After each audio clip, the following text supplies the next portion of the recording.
The Jim and Terry Show coming to you from the Hobbit Hole Studio. Sometimes a recording studio, sometimes a podcasting studio, sometimes just a place where we go to drink coffee. And a fart closet. Oh, jeez. Open the door, Jim. The Jim and Terry Show. I'm Terry. With me is my good friend Jim. We differ in political persuasions, sometimes religious persuasions, sometimes. We're a little closer than we used to be. But we seem to find common ground when we talk about character and value of human beings. Human beings and the rights of human beings. And we get upset and we get our shorts in a knot when we encounter people who mistreat others, who elevate that mistreating to an art or to a science where they're so methodical in their intent to harm other people. And I will refer to the narcissist in chief and say that he is supported by a cast of other narcissists and voted for by a base of equally narcissistic tendencies.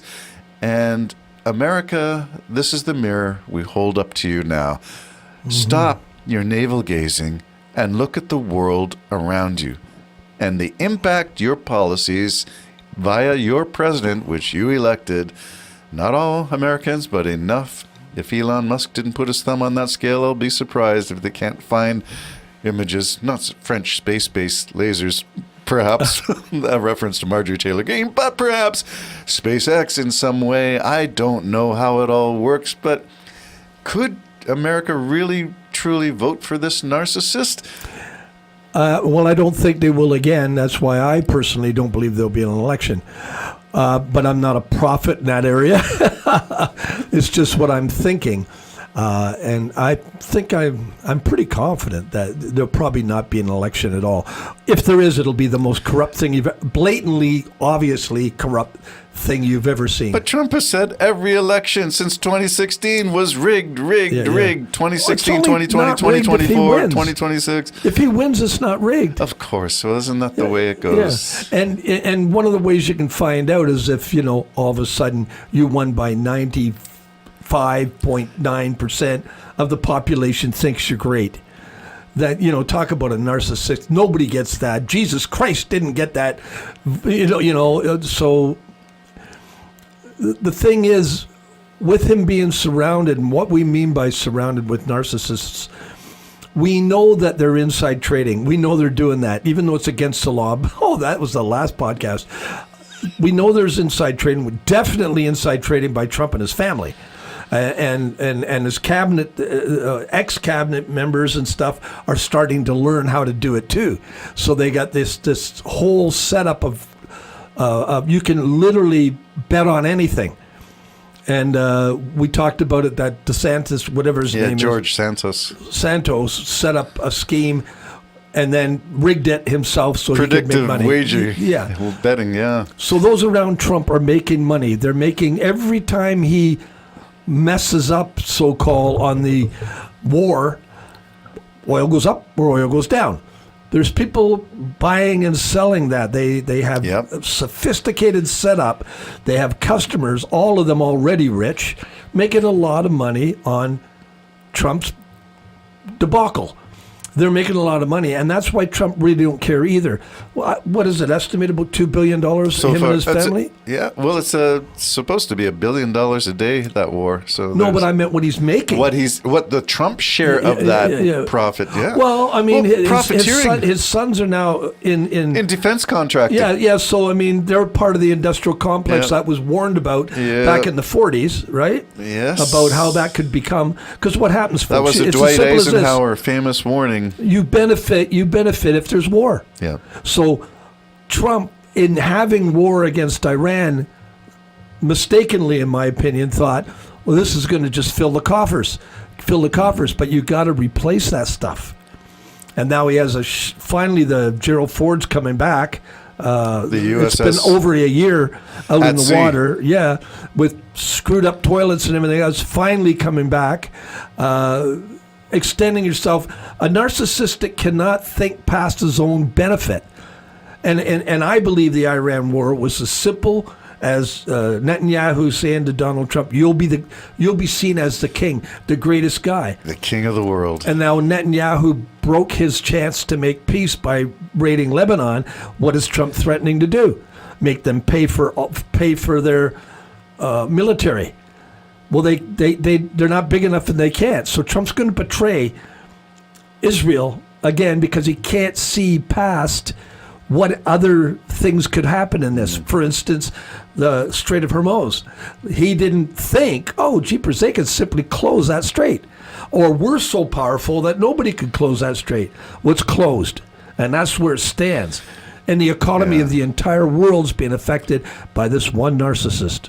I think the core of narcissism for the country of the United States is the belief that they are exceptional beyond anybody else. And yet we know every other country has their own defense systems.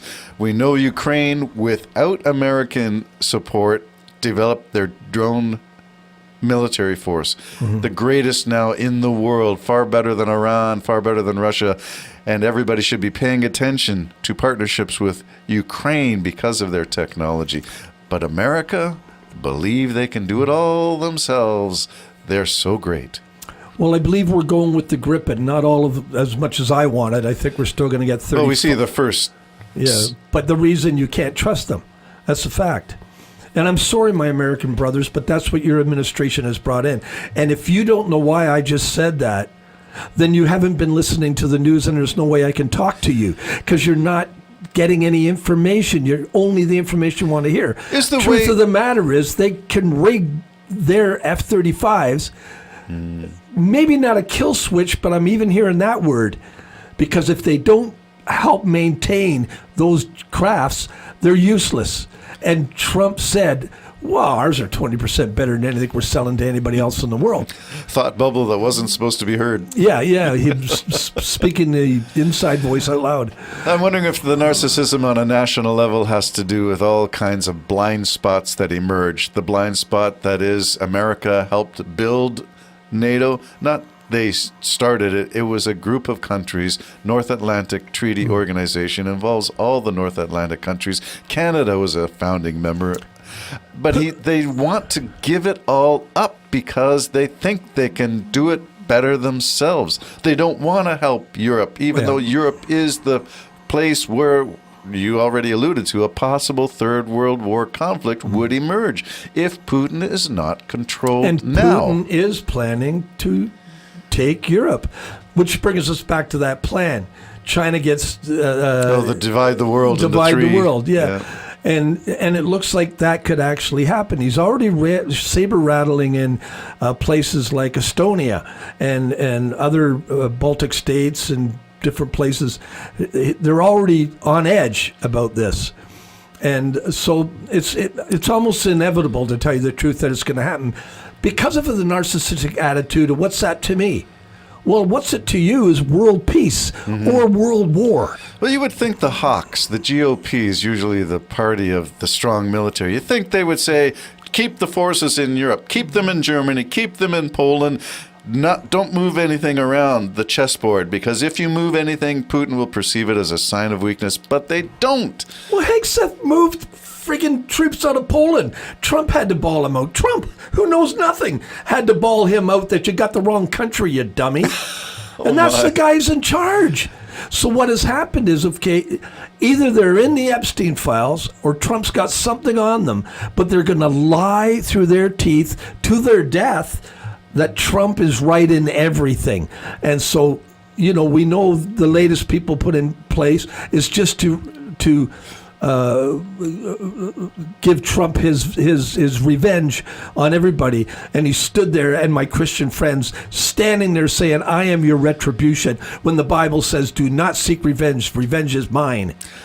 Without this spiritual veneer that you inject in these, I want to stay factual and not professorial.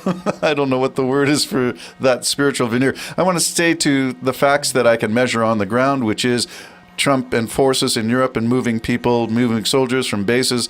That's measurable, quantifiable. Canada, by contrast, has a forward base for the first time. We are leading in, I'm going to say, forgive me if I get this wrong, Estonia. It could be Latvia, but I think it's Estonia. We have a base, and we are in charge of training NATO forces in that base. Canada is now a leader of European defense in the Baltics. My prediction for Canada, if the world just doesn't fall apart, my prediction for Canada within the next 3 years is going to be noticeably on the world market and favorably on the world market. Now, I know some people listening right now just are not going to buy that. They don't understand this hardship they're going through has to be, and it's not Canada's fault. It's the fault of external forces. But we could argue that till the cows come home. But my prediction is, within 3 years, it's going to be noticeably improved. Interesting speculation. The Jim and Terry Show. Dark thoughts on the world post-United States. Hard to speculate. It's complicated.